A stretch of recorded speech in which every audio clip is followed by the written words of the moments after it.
start. Cool. So we can like back up a little bit just so we can all kind of talk here for a second. I think I already have this on. So y'all were all here last week, right? Yeah. You've been here for the last few weeks too? Yeah, I missed 1 week. I think that was like the first one. No, the second one. Second one? Okay. So we've been talking about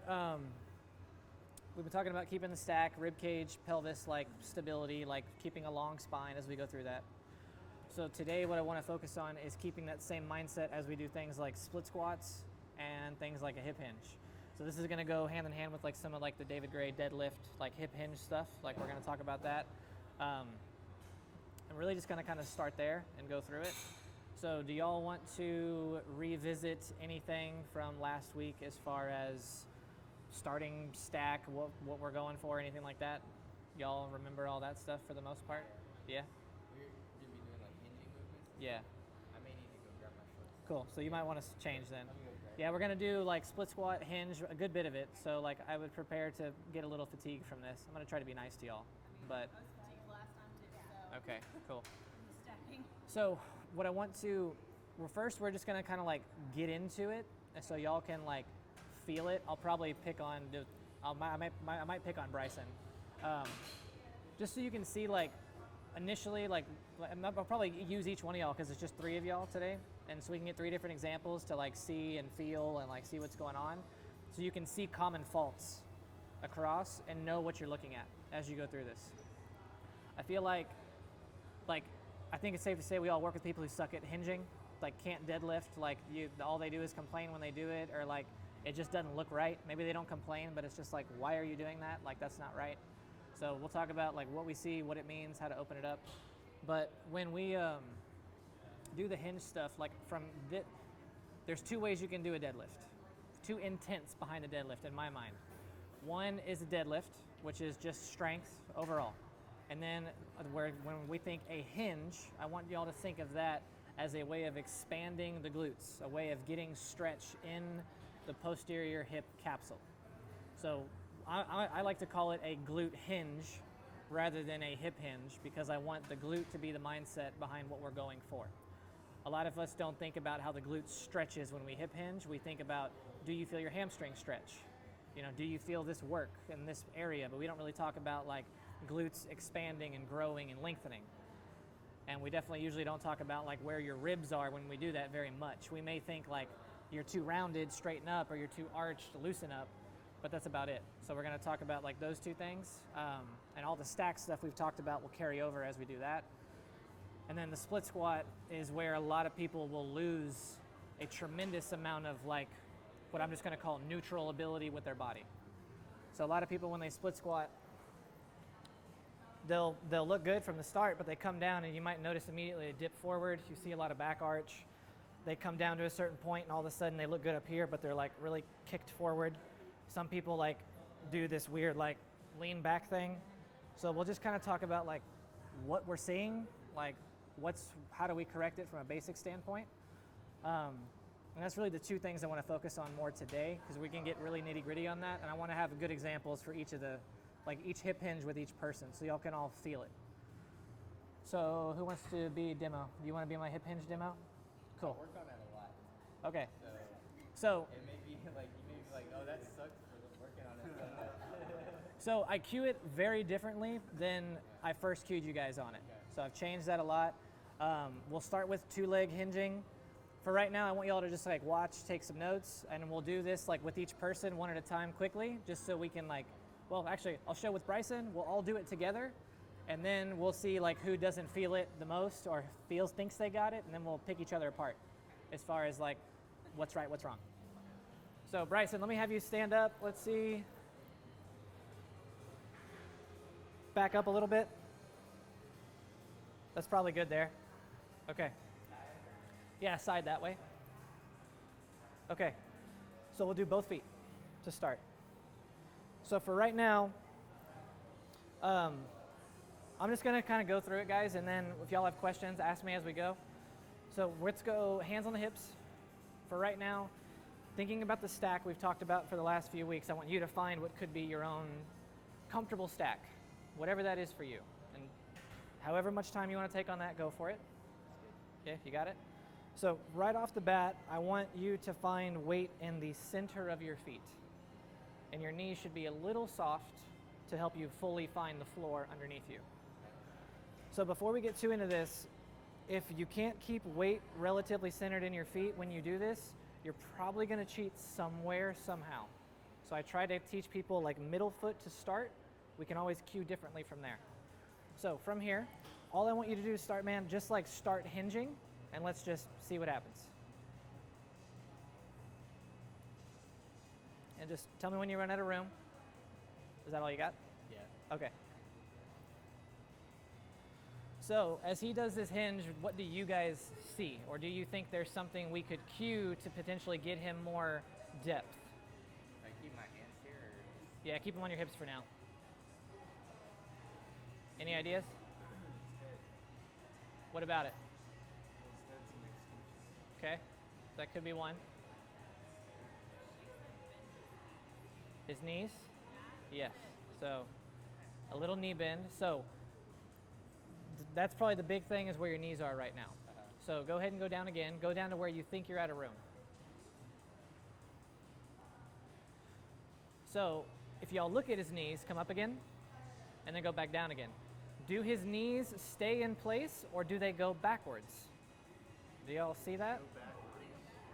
So if your knees go backwards, go ahead and do it again. Just try not to correct too much as we talk about it. If your knees go backwards as you're hinging, it's going to shift weight back in your feet. You're going to compensate with your lower back. There's no way around it.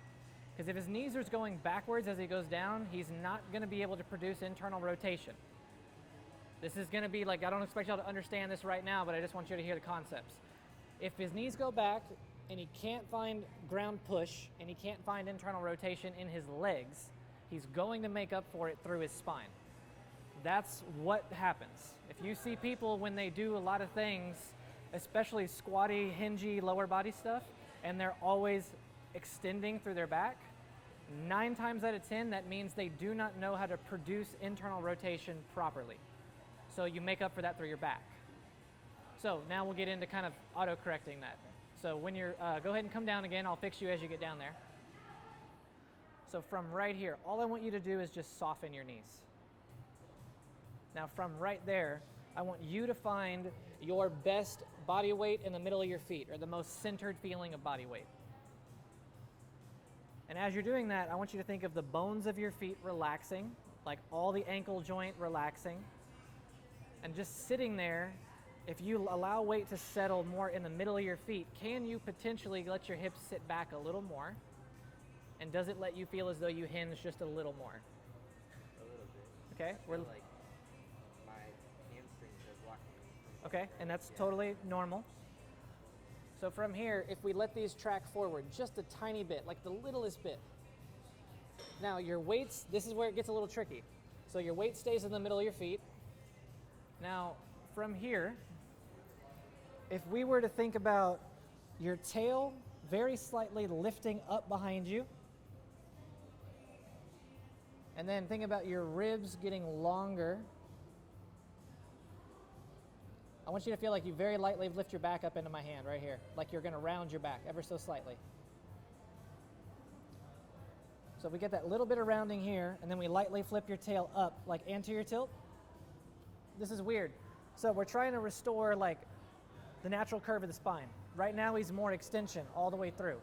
So if we can get this to round out ever so slightly, and then that stays there, and he can flip his tail up, so we create more of that natural lumbar extension. In a perfect world, that would allow some tension to release in his hips, and he could potentially hinge a little bit deeper. For right now, if he's just super tight here, he just might not have it. So from here, man, I want you to go ahead and just put your weight through the center of your feet in the ground and just stand up. Did you feel anything change as you tried to do that? On the back? Either in the back or in the hips, as far as like, did you feel like tension changed in the legs? You could go lower? I felt like it put more strain on my low back. Low back? Yeah, Like down there? Okay. Was it like a stretch feeling or like a compression feeling? Could you tell? Like it was, not like compression, it's like those muscles are working harder.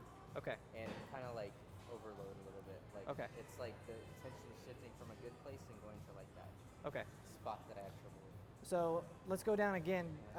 Was it anything too bad, or just felt like it just? No, it just felt like it was like coming on. Okay. Yeah. Cool. So let's bring your feet a little bit closer together, just a tiny bit. Probably a little more than that. Okay. So come down again. Let's go hands on the hips again.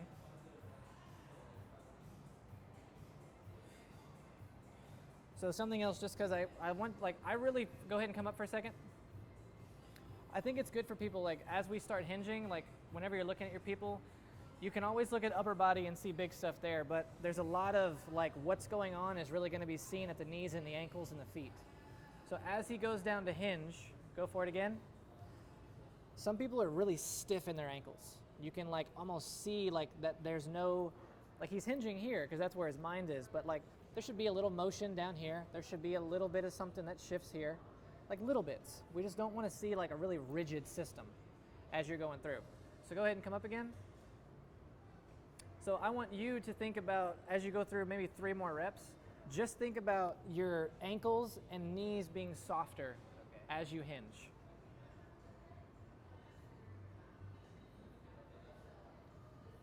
And you guys might not see much, but let's just watch and see what happens.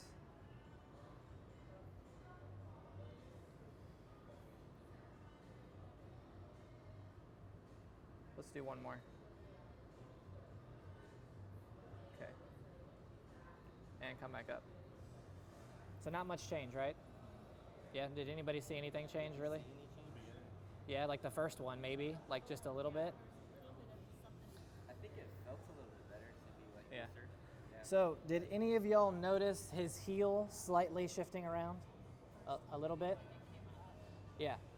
So this is very tricky to see, but so remember what I said about if you don't have internal rotation in your hips, it's going to show up in your back for the most part. So we can kind of see that his back stays in extension as he goes through the whole thing. If we were to watch what's happening down here really closely, his heels almost have this like little flutter on the ground. So he's not able to stay grounded back here. Okay? So Bryson, I want you to go down again. So from right there, I want you to do whatever you have to do to to put weight back in your heels. And then once you feel like the bony heel is heavy on the ground, I want you to let your knees go forward as much as they can without losing any weight in your heels. Like let's probably stop you like right there. So live here for a second.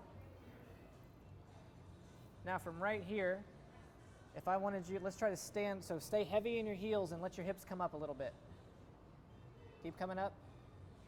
Come up more, like lift my fingers with your legs. Right there. So from here, do you feel any length or stretch in your glutes sitting here? It's all quad? Okay. So if you push your feet in the ground,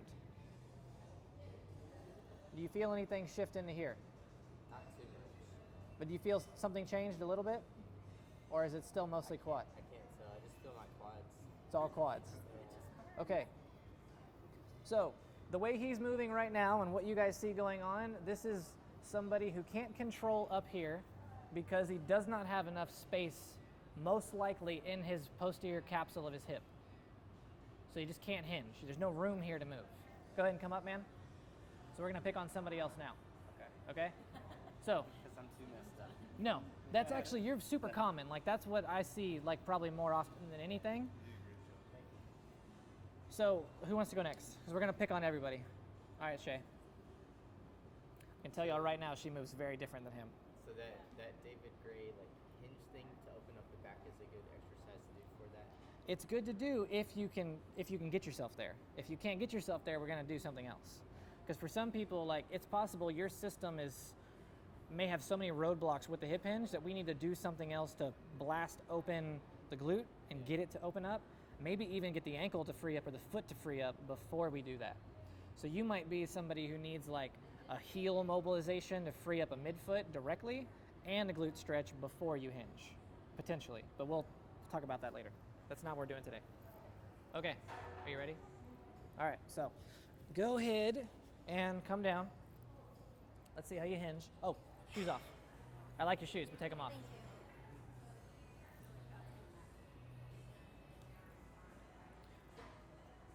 Scott, you don't like the deadlift, right?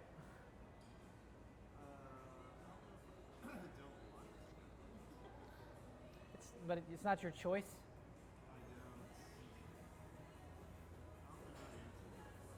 Okay. Scott doesn't know if he likes the deadlift or not. Okay. All right. I know you do. Okay, you ready? Okay.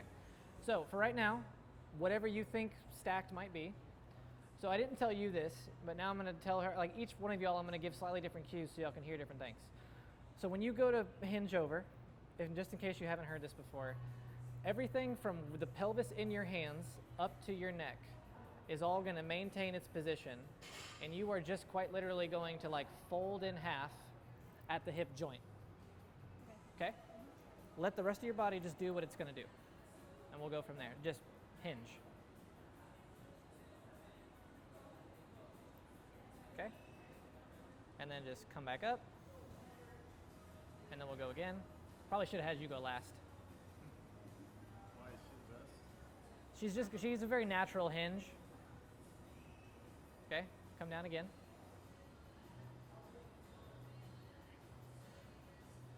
So come back up. So we talked about Bryson's knees and his ankles.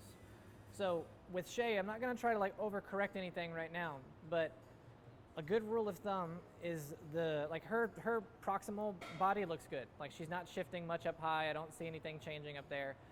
So we're going to just shift down low for a second, and then I want to pick somebody else. We'll shift off quick because you're kind of a good example. The starting position of the knees is going to be the ending position of the knees in terms of where they are, usually. So when you go down, like if y'all just watch her legs as she goes down, they don't really go backwards much. They don't really go forwards much. They just kind of stay where they are. And then she comes back up. They just kind of stay in their place relatively. So that means she's able to displace her weight well. That means she probably has good space in her glutes. She doesn't have to cheat through her back up high. It's just her body's figured it out. These guys also have very different like anatomy in terms of lengths of bones and stuff like that. So it does play into that. Y'all want to see her hinge one more time? Or does that all make sense? So she moves well. Okay, come off. All right. And just like, sometimes I always feel weird saying this. If you look at somebody and you're like, you have well-formed glutes, they probably have good hip capsule space. If somebody has not very well-formed glutes, they probably don't have very good capsule space. Usually. Not always, but usually. Are you ready? Okay. All right, hands on your hips. Scoot forward just a little bit. Okay. All right, Kim. So first, think about what a stack would be. So where's your pelvis? I know for you it's not near as natural, so you have to feel like you're probably a little tucked almost. And then I think you're probably good there. So now, when you go to fall forward, where your chest is in space right now, where your hips are in space right now, all of that is just gonna fall forward. Okay? And just go from there.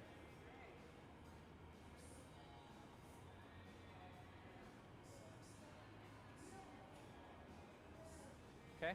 Come back up. So just do a couple more. I'm trying to keep it. It's gonna be really weird for you. I don't know that I've ever kept it stacked when I've done Yeah, it's gonna be really weird. Does stacked feel like tucked? For you, it will. For now.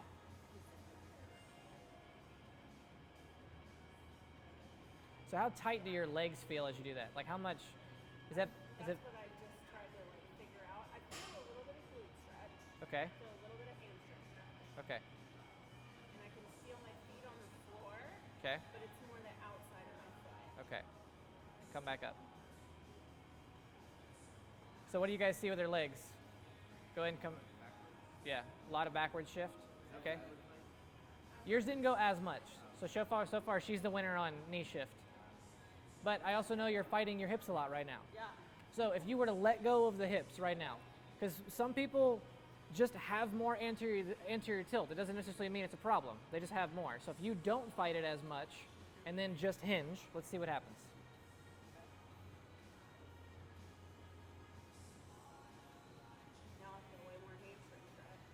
now, but do you feel the glutes the same way? Did you lose the glute stretch? Okay. So, I also feel like my toes came up. yeah, so you're shifting back a lot. Yeah. So, did you feel the glute stretch? Did you feel the glute length when you go down? And Bryson, you didn't feel it at all, right? I feel so that exercise I do that kind of like that you taught me like that. It takes me a couple of reps for me to really feel my glute stretch. Okay. And I don't know if like I didn't really feel much like what I was doing here. Okay. So just because I know that the mic won't hear you, so whenever you do it, it takes multiple repetitions for it to start to get into glutes and warm up. Do you ever, and you don't ever really get like a big glute stretch, or can you? You do eventually? Yeah. Okay. Is that when you do single leg? Single leg. Okay. Kick back, Yeah. Okay. All right. So let's we're gonna pick apart Kim here for a little bit. So take a second to find weight in the middle of your feet. Okay. From there, just relax your knees. Okay. So just there's a chance for you that just trying to relax weight into the middle of your feet with loose knees is not going to feel normal. So I want you to just take a second and just keep knees relaxed. Really, I mean, truly, it's like, can you feel like weight actually drops into the center of your feet and feels like it like spreads through your feet? Yeah. You feel like that right now? Okay. You need to keep that feeling. Go very slow as you go to hinge over. Am I stacking more than I am right now? 'Cause I'm not really trying. Maybe like 1% effort on that. There you go, like just that right there, okay? And then when you're ready, start to hinge over.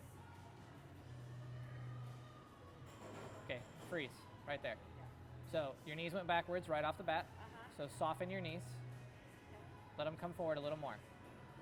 From right there, where is the weight in your feet? Now it went back to the middle of my foot. Okay, so I need you to try to keep your weight in the middle of your feet as you go down. Okay, so I need to bend my knees more. You will have to bend your knees more. Okay. Okay, hold on.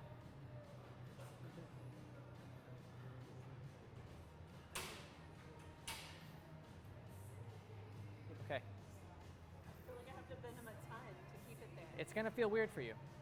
Yeah? They're really not bending that much. Really? No. I feel like I'm in a squat. Nope. Okay. That's really weird. Okay. So from here, what do you feel? Hamstrings, glutes, weird, awkward, like you're gonna fall? I feel a little glute stretch. I don't feel any hamstrings. Okay. So I haven't cued this on anybody yet. So I want you to take just your eyes are gonna keep looking at the baseboard in front of you or at the pads right here. I want you to think about your sternum pointing to the ground a little bit more. So that doesn't mean you fall down necessarily. So less extended, just this little tiny bit of like sternum drop. So like think about, let's see, how do I want to cue this? Think, drop your chest down a little. Like that, just like that little tiny bit. Because as you go down, you start to extend up. Oh, I see. So we're trying to keep this, so come up for a second, reset. All good? Yeah. Okay. So she's the first person as she goes down, like you can see a little bit more, and I think it's just clothes she's wearing, stuff like that. You can see as she goes down, she starts to like lift the chest up through the drop. In this situation, we probably don't want to see much of that at all. Like I want the body to really be able to maintain its position here and here, and we just fall back through the hips, weight goes to the ground. Okay? So think about, so from the start now, you got that like 1% hips tuck stack effort. And I want you to think about where this is in space relative to where this is in space. Okay? So if the chest is going to fall down, these hips are moving kind of like at a similar pace. That's what I want you trying to be aware of. Hopefully that kind of makes sense. All right? So when you're ready, pick a spot somewhere in front of you, somewhere down low so your neck doesn't have to wrench up. When you're ready, come down again.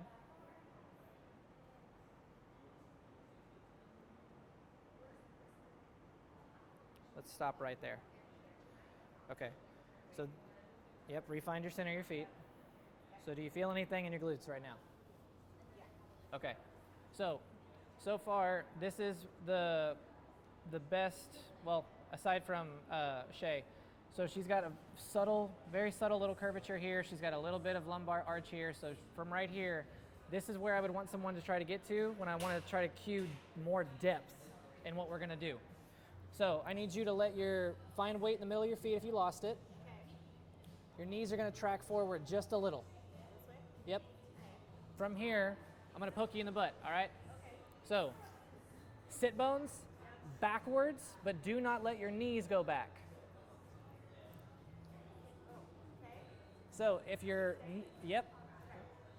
knees have this very little bit of knee forward almost, as your butt goes back, now I want you to move your hands back to your butt like you're covering your glutes, way back there.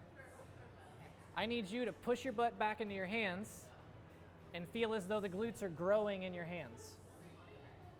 And you let me know if you feel that? Okay.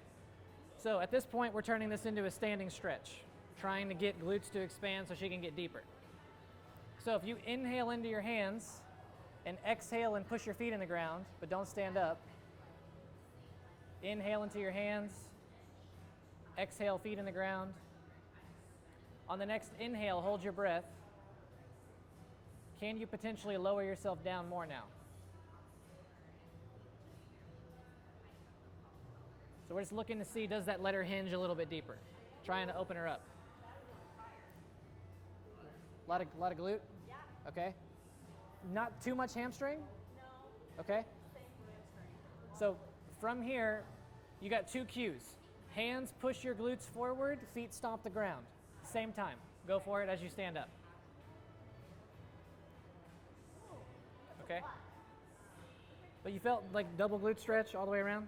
Okay, cool. So ideally that's how I want, like, we want to see somebody like be able to get deeper into like a hinge without like a ton of back extension, without collapsing down and forward. I think she did a pretty good job controlling everything.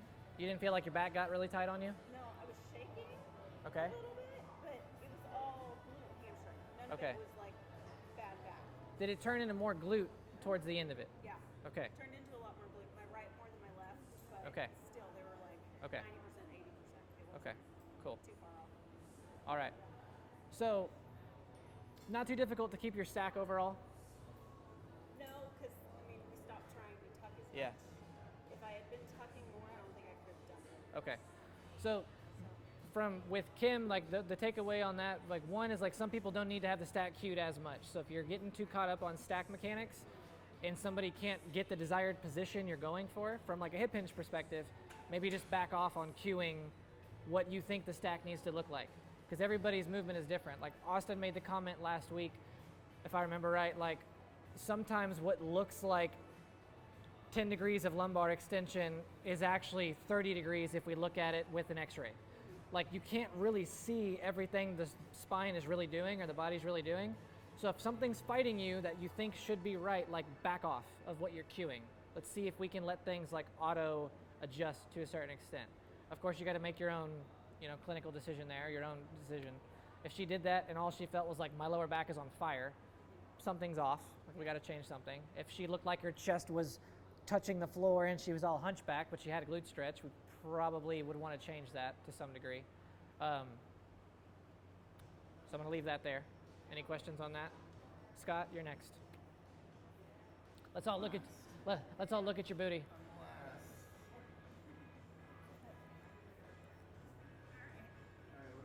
All right, I don't want your butt in my face, so scoot over to the left a little bit.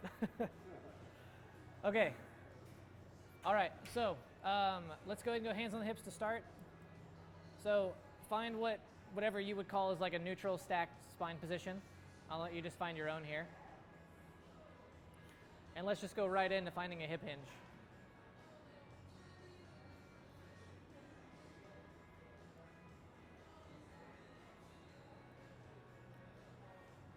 So as you get down here, do you feel length in your glutes?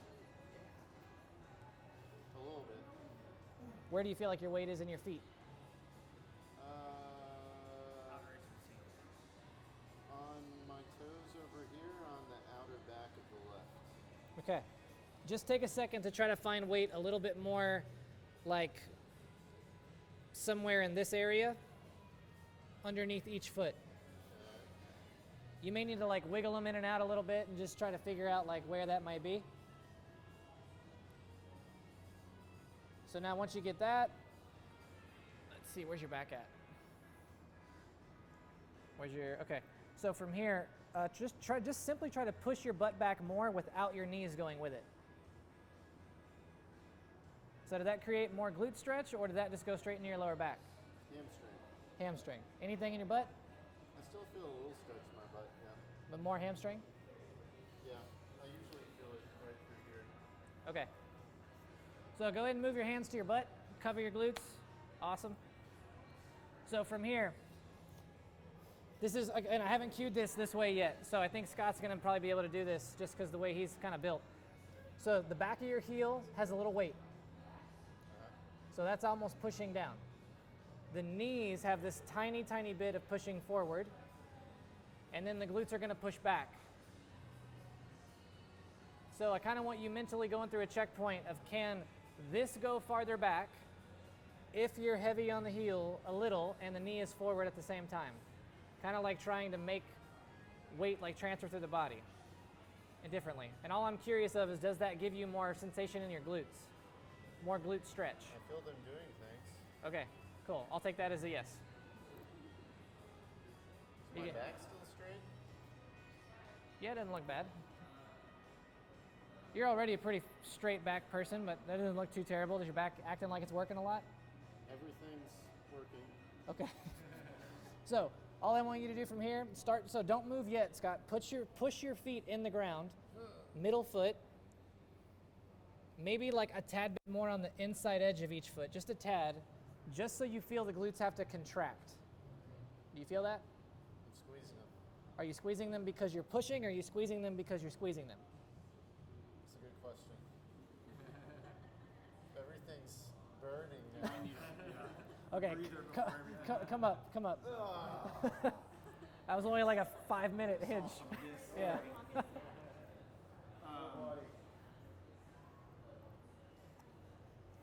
think for some people and some narrower folks, I think for some people and some folks with like more of a narrow ISA type of build, a little bit more shin angle helps them find glutes, because they're real in tune with like, they'll either feel hamstrings real early, like he feels his hamstrings pretty easy, right? But you also have a tendency, it's like hamstrings back, and finding like a middle ground where you feel the glutes without too much of either one of those is more of like the... Well, I just found my glutes last week, so... Nice, where were they? They were there. Oh, okay.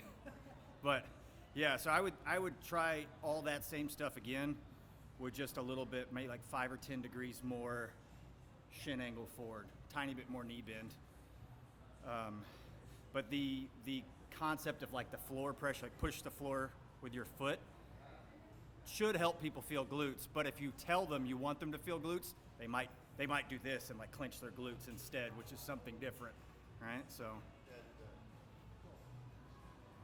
All right. Again we go, Scotty. What? I said again we go. So, yeah. So go down, we'll go through it the same way. Let's go ahead and, you can start coming down the same way you did, and then once you get down, put your hands on your glutes.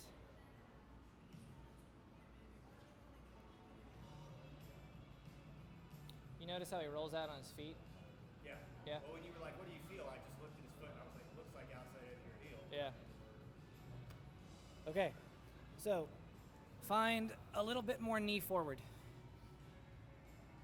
But don't lose your heels on the ground if you can avoid it. It's gonna be hard for you. So find a little bit more pressure on the inner edge of your heel. So if you have more knee forward and more inner edge of your heel, does that help you feel a little bit more in your glutes? Try not to squeeze them. Okay. So just think about your glutes going backwards into your hands as these go forwards. So shift this forward. These stay right here. Now don't come off me and just push your butt back. Don't drop your chest anymore. Come up more, right? A little higher. Can you feel your glutes expand in your hands? Yeah, they're moving around. Cool. So just feel them move, feel the twitchies. But I'm like grabbing my butt, so That's it's cool. hard to... As long as differentiate. if your hands can sense the glutes trying to stretch and open up, Yes, then they're that's doing it. 99% of what we need right now. They're doing it. So keep weight more on the inside edge of your foot / heel as you stand up.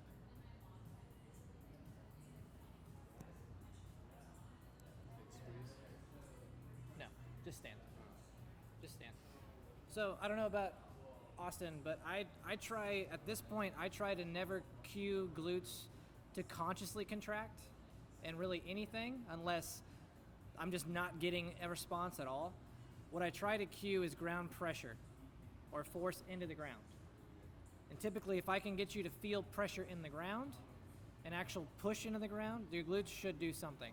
Do you agree Yeah. with that? If the joint angles are right, the muscles are kind of at a whim Yeah. of where the joints are living. Consciously squeezing them, a lot of people substitute posterior tilt or all kinds of other things, externally rotating their femurs, all kinds of things with squeezing the glutes. But it's not about a mind-muscle connection per se. It's just if the joints are in the right spot, those muscles should do stuff. Unless you have like neurological damage, Yeah. something's going to happen. It's be like if you had somebody in a really well set up curl position with like a machine, Yeah. you wouldn't have to tell them consciously squeeze your bicep. If your elbow is in a fixed place and you bent your elbow, the only things that can do that are like elbow flexors. You're gonna feel stuff in there.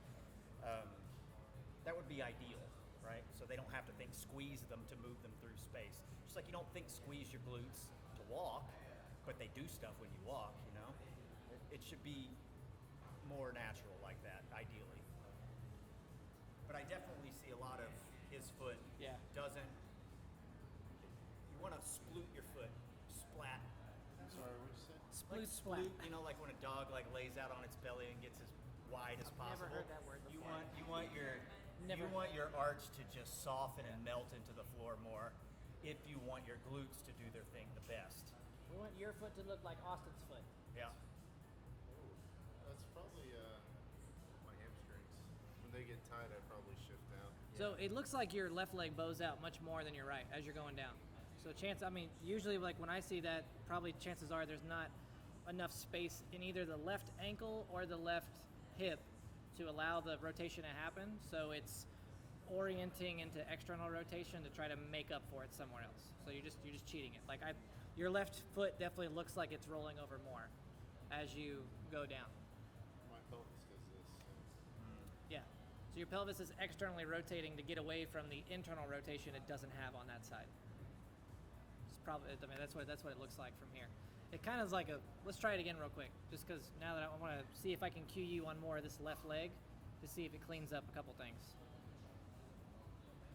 So come down. Yeah, they will be. Okay, so come up like 4 or 5 inches, right there. Okay, so don't dump your feet in to do any of this. Like we're not correcting the entire limb or anything.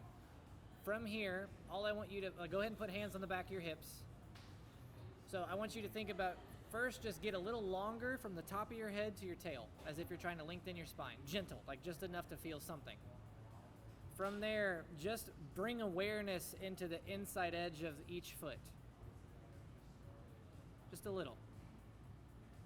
Okay, now from right here, we got knees that need to come forward a little bit.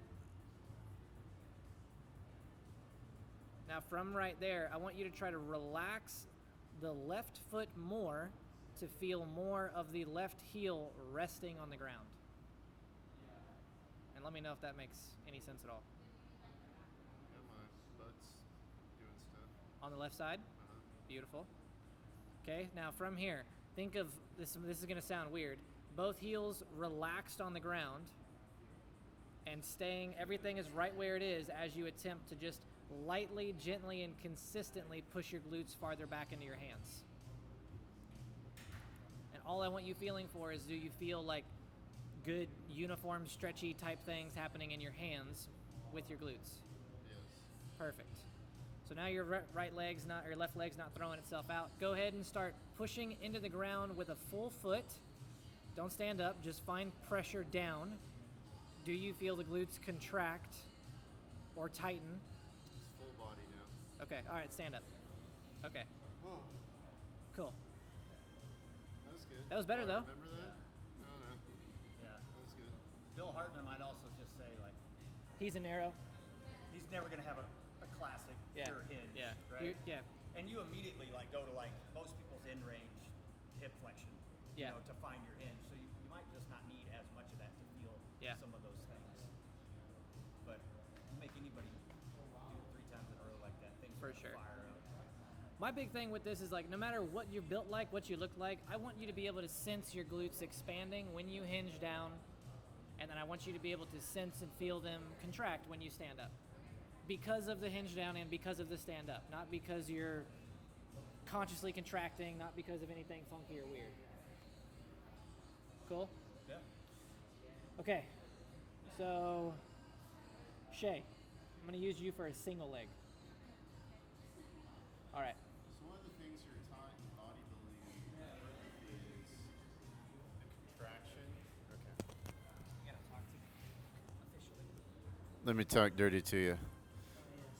So one of the things that I was taught a long time ago was the need to have a forced contraction and hypertrophy training for different reasons, but also so that you can really feel the eccentric as you're going out of that concentric phase for maximum kind of muscle damage, is what we were told. So would you cue it differently based on what the goals of the person is, or would you try to get this type of feel for every client? I would say it probably, so I guess it depends on who you're working. It's got to be who you're working with. Like for me personally, like if I get your anatomy in the right place, I get your levers, your bones in the right place, and just get you to push or pull and feel the bony contacts of whether your hands or your feet where I need you to, the tissues should light up. And at that point, it's just your own control of lowering and lifting. The hardcore conscious contraction thing, like, you know, like the FRC group really teaches that as like an internal training system. Like you're mentally engaging deep to get every little piece of every little muscle to do something, which is great. I don't know, I think you would agree maybe that's great for overall tissue recruitment, like if you're really trying to get everything. Yeah. I've changed my mind a lot over the years on what mind-muscle connection really is, and they've talked about it before on like Dr. Mike Israetel's. They've done some studies on thinking about a muscle and then just contracting a muscle, and there's like very little most people don't even have what they think is a mind-muscle connection. Yeah. You know, you think about it really hard, and the EMGs show negligible differences in, you know, contraction type. It's like what, like 1 to 3% or something Yeah. like that? Yeah. Mind-muscle connection might be great if you are highly in tune with your body and you're at the level where like just adding weight to the bar and adding reps every week doesn't happen anymore, you know, and making sure you're contracting what you want to contract to move the weight. But most people that aren't trying to compete at hard bodybuilding type of levels, probably you're never going to be there and don't care that much. And if you just, like you said, put them in the right spots, the right things will contract. On the contract, and I mean, yes, the eccentrics are better for muscle building overall. The concentrics are more neurologically driven, where the eccentrics are more physiologically driven, like muscle. But that's also why it can be beneficial not to put a crap ton of emphasis on like squeezing at the top, where it's neurologically demanding, but creating very little of the stimulus that might grow your muscle. So if you're looking at how much work can I do versus how much stimulus do I get for muscle growth, you don't want to waste a lot of time up there because it's not going to give you as much return on your effort. So it kind of also depends on the client. 100%. I mean, we should Phil always Heath, be. Phil Heath and Ben Mikulski used to say a long time ago the difference between them at a high level and an amateur bodybuilder was their ability to connect to the tissues that they're trying to contract and work, basically. And I would say that's similar to an elite level, because those are elite guys in that bodybuilding world. There's probably 30 of those dudes at any given time in the world. It's the same as an elite level Olympic weightlifter. What separates them from the collegiate level and the lower levels and the CrossFit guys? Well, there's some genetic factors. There might be some drug factors. But the main thing is they're just way, way more proficient and efficient at what they're doing. So all the timing and the synapse and the control and the angles is just that much better. So where a young trainee who's strong, you know, hey, we're gonna go to failure, and they do 20 reps, but every rep after rep 10 looks completely different, but they still go to muscular failure, right? Where a guy with that high level of control, the only thing you're gonna see is slowness of the rep change.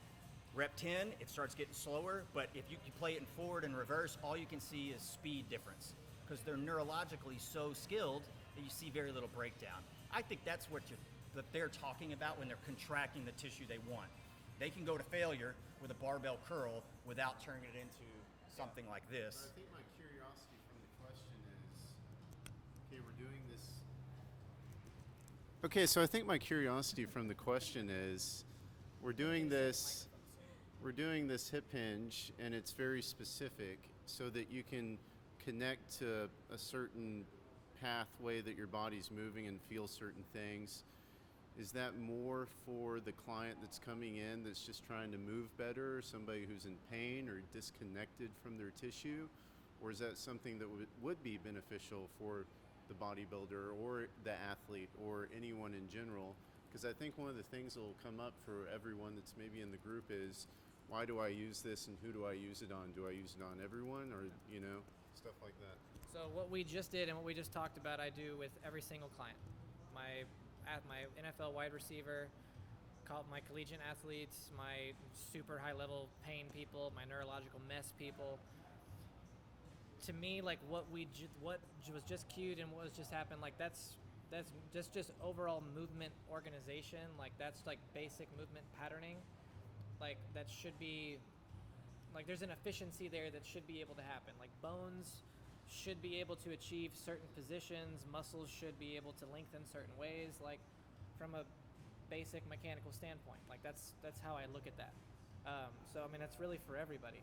Now there might be like, my NFL sprinter guy, super narrow dude, like kind of Austin was saying, like I might not cue him much on depth of how he gets into his hip hinge, but I'm going to cue him heavily on how he produces force into the ground from that hip hinge.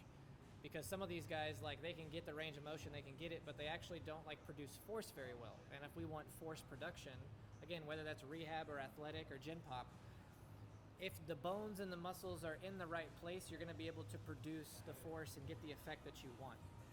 So I think I think I answered the question, kind of, sort of. It's also the art of being a coach, a trainer, a therapist, is you have to look at the individual, and it's a people-focused practice, not necessarily, systems are great, concepts are great, but you got to look at the person.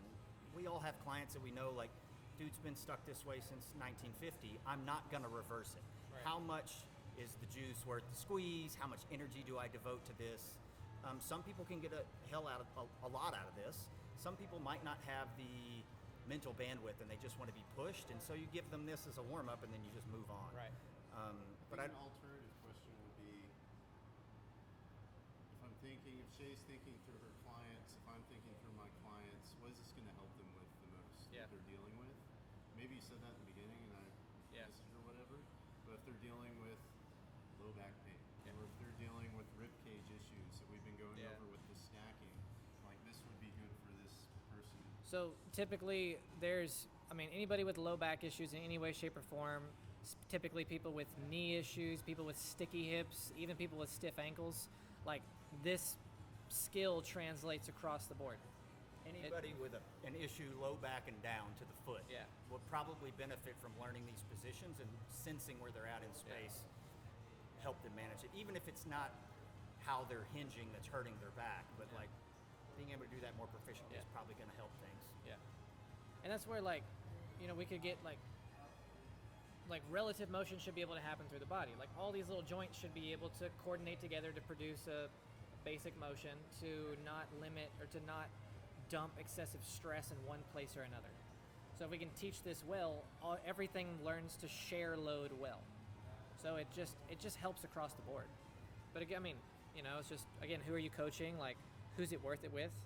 Like, Bryson's been working on it forever, and he's gotten a little bit better. Maybe he's somebody who just doesn't need to do a ton of this, like in terms of a lengthy, stretchy, open up thing, and just needs to load it more through a range of motion that's comfortable. Like, Shay can just hinge over, touch, like basically get it no problem at all. Like, if she was having issues, it could be a totally different thing. But like, if that's where you just, like you said, art of coaching. Like, we just have to figure out who's in front of you and like what's worth the effort, and are you trying to address something for you, or are you addressing something for them? Thinking back to all the courses that I've had with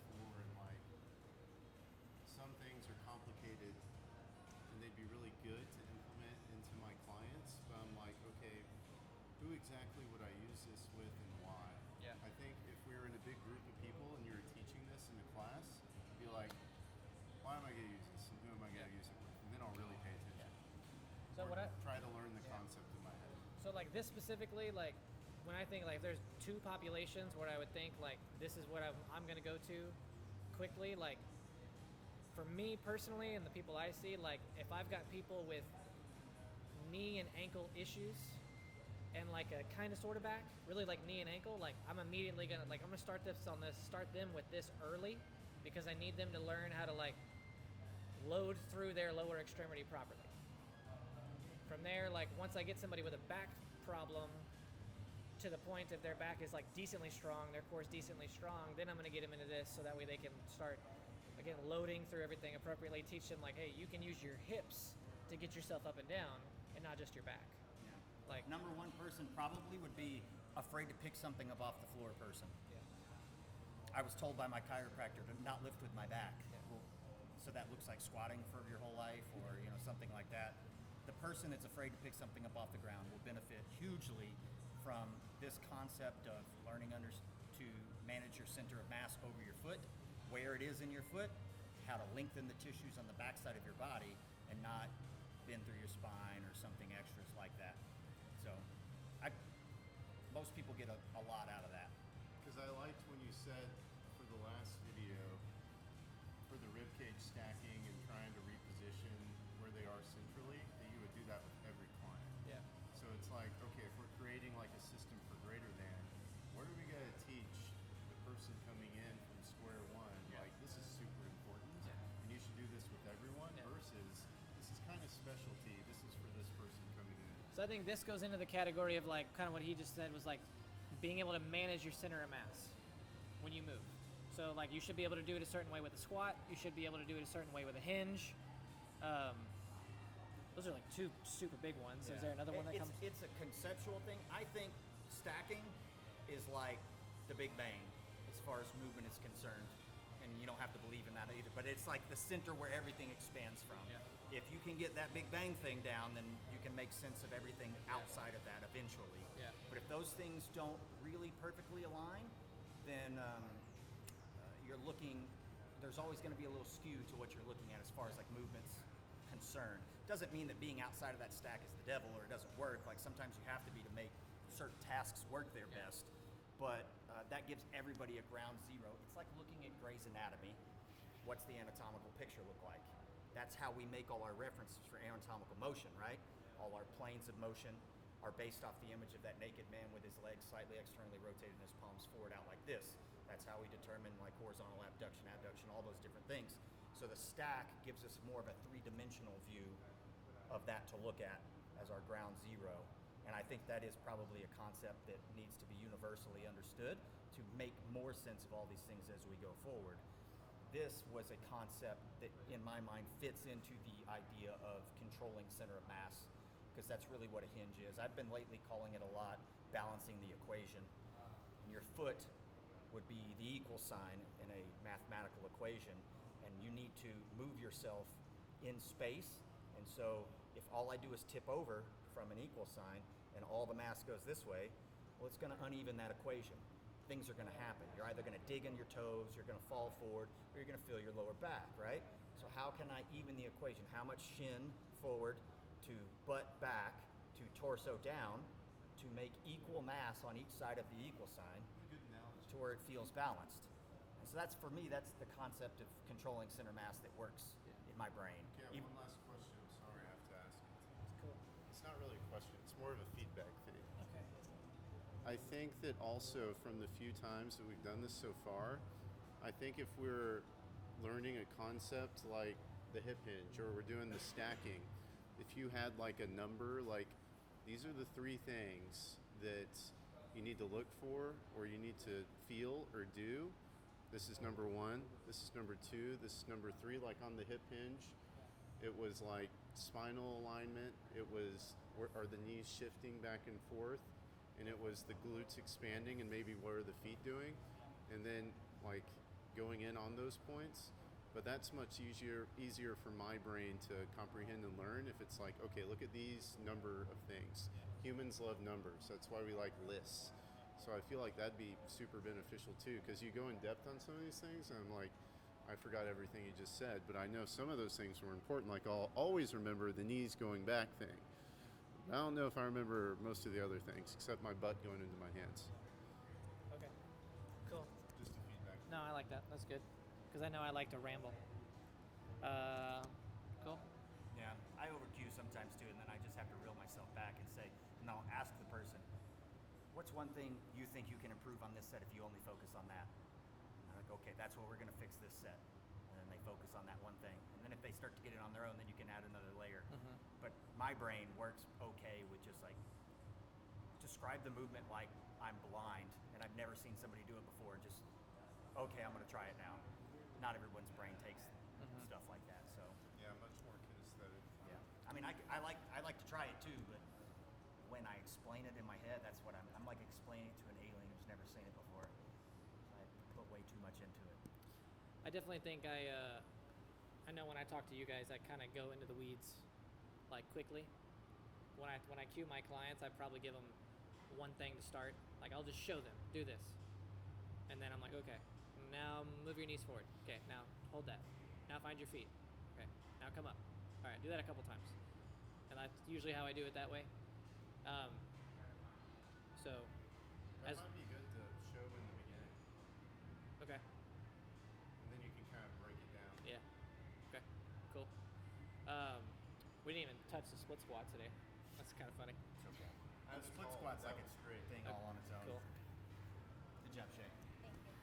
All right, go team. Ugh.